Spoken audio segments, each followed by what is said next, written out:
बिस्मिल्लाहिर्रहमानिर्रहीम। स्टूडेंट्स, आज हमारा लेक्चर नंबर 6 है।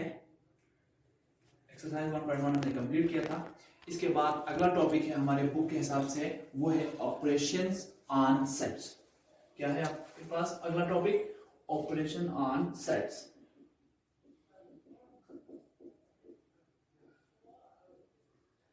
अच्छा, ऑपरेशंस ऑन सेट्स पढ़ने से पहले आपको यूनियन और इंटरसेक्शन निकालना आना चाहिए।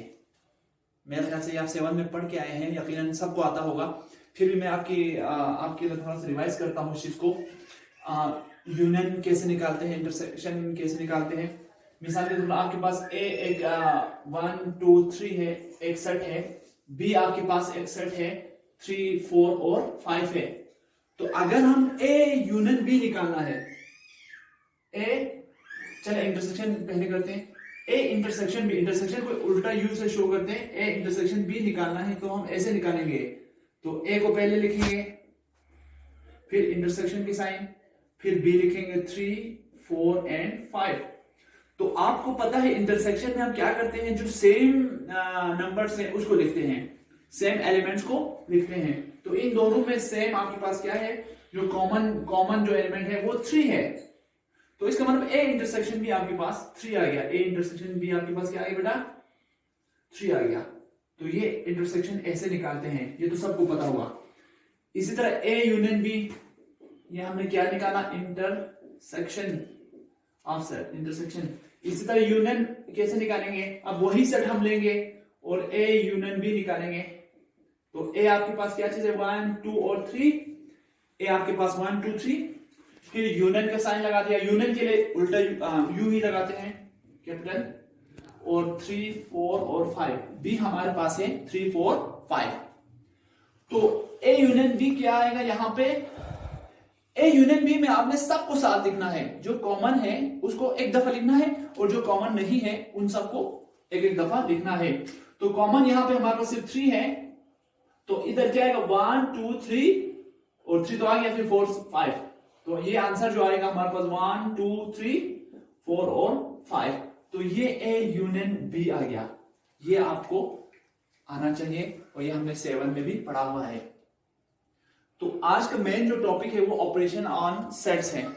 तो बेटा आपको मेरे ख्याल में यूनियन और इंटरसेक्शन निकालना तो आ गया होगा। हमने रिवाइज किया है ये बहरहाल, क्योंकि ये सब आपने 6 7 दोनों में पढ़ गए हैं, दोनों क्लासेस में। ऑपरेशन ऑन सेट्स में पहला जो है आपके पास commutative law of union.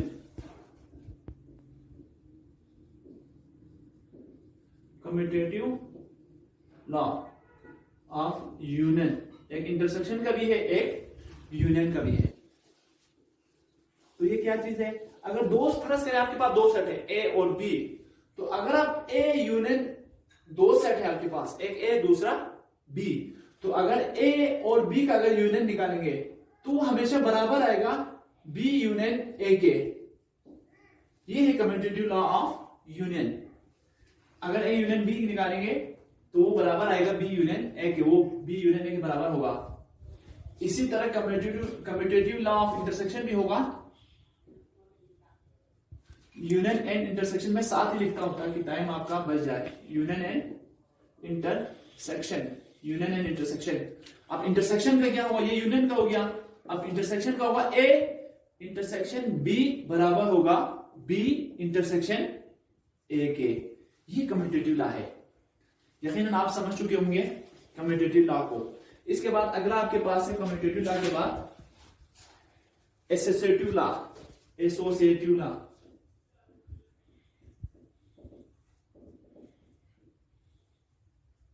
Of union and intersection. हम फिर दोबारा दोनों को साथ पढ़ेंगे, union and intersection.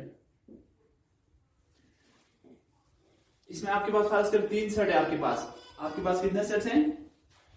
3 set, A B और सी। फर्ज करें आप ए यूनियन निकालें, 3 सेट है, A union into B union C. मिसाल आप पहले बी यूनियन सी निकालेंगे, फिर बाद में ए यूनियन ए के साथ फिर यूनियन निकालेंगे, वो हमेशा बराबर आएगा। पहले आप ए यूनियन बी को निकालें, बाद में यूनियन सी निकाले तो वो ये दोनों रिजल्ट क्या आएगा, सेम आएगा। इंटरसेक्शन का भी यही है, अगर A intersection B intersection C निकालेंगे तो आपके वो बराबर होगा किसके, ए इंटरसेक्शन बी पहले आप निकालें, बाद में इंटरसेक्शन उसका रिजल्ट के साथ सी का इंटरसेक्शन निकालें तो ये रिजल्ट दोनों भी सेम आएगा।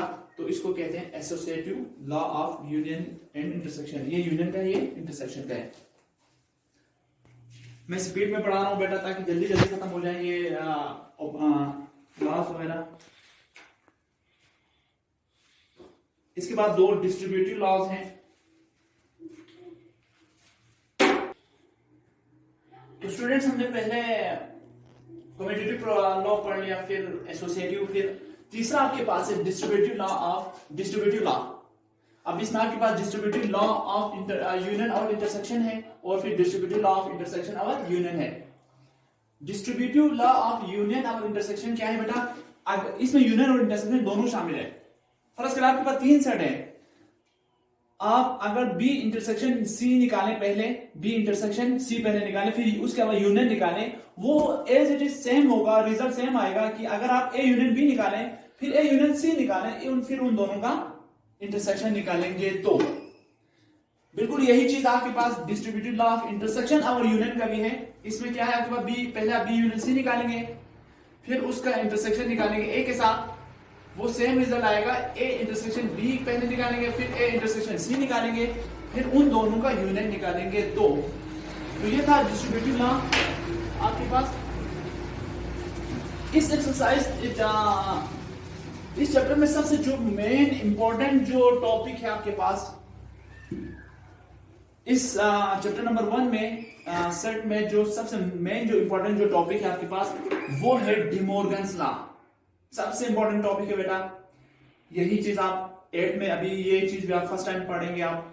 डिमोर्गन्स एक साइंटिस्ट था जिसने एक इंपॉर्टेंट लॉ उसने मतलब लॉ को उसने पुट फॉरवर्ड किया है, मतलब तो वो लॉ है आपके पास डिमोर्गन्स लॉ। हम इधर लिखते हैं पहले डिमोर्गन्स लॉ को, डिमोर्गन्स दो लॉ है उसके पास, हम इसको डिमोर्गन लॉस लिखते हैं चलें। तो उसके लॉ के मुताबिक क्या है आपके पास, मिसाल आप पहले आप मिसाल के तौर पर ए यूनियन, मिसाल के तौर पर ए यूनियन बी निकालेंगे। फर्स्ट है आपके पास कोई भी दो सेट है ए और बी दो सेट है, और उसका ए यूनियन बी निकालेंगे, उसका होल कंप्लीमेंट होगा अगर निकालें तो वो बराबर होगा ए के कंप्लीमेंट के इंटरसेक्शन बी के कंप्लीमेंट के। तो पहला लॉ तो ये है इसका। इसी तरह उसका दूसरा जो लॉ है, ए इंटरसेक्शन बी का अगर आप कंप्लीमेंट निकालें, ए इंटरसेक्शन बी का अगर कंप्लीमेंट निकालेंगे तो वो बराबर होगा ए कंप्लीमेंट यूनियन बी के कंप्लीमेंट के। तो कोई मुश्किल नहीं है इसके अंदर, इसको याद रखने का आसान सा तरीका है कि आप पहले ए यूनियन बी का होल कंप्लीमेंट निकालेंगे तो दूसरी साइड पर आप इंडिविजुअल कंप्लीमेंट लेंगे, और यहां पर यूनियन है तो वहां पर इंटरसेक्शन होगा।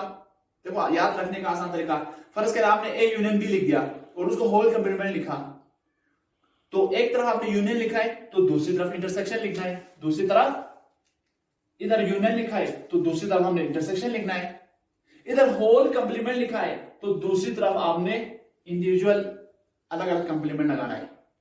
और फर्ज कर यहां पे आपने इंटरसेक्शन लिखा है और उसके ऊपर होल लगाया है तो दूसरी तरफ आपने यूनियन लिखना है और उसके अलग अलग आपने उसके ऊपर कंप्लीमेंट लगाना है। तो ये है आपके पास डिमोर्गन्स लॉ।